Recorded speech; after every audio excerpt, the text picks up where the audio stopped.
चोरी बशीर गुजर आप चक पासरियां इन्हां सऊदी अरब एक जज्बे दे कुछ कालम लिख के टोरे पाकिस्तान उस कालम दे इन्हां ने शेर मियां साहब दा लिखिया केड़ा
चोरी नसीर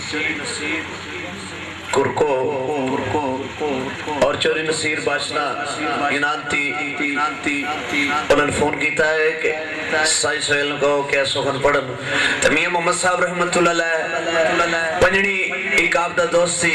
मियां साहब ने उन्होंने भरा समझिया सी तो मियां मोहम्मद साहब उहदे घर जाण आमण ते उत्थे सरकार जांदे सन रात रहना दो रहना फिर वापस खड़ी आ जाना तो मियां साहब एक दिन अपने दोस्त नु महातब हो के ते आपने सुखन लिखिया तो मियां साहब फरमांदे मलक साहब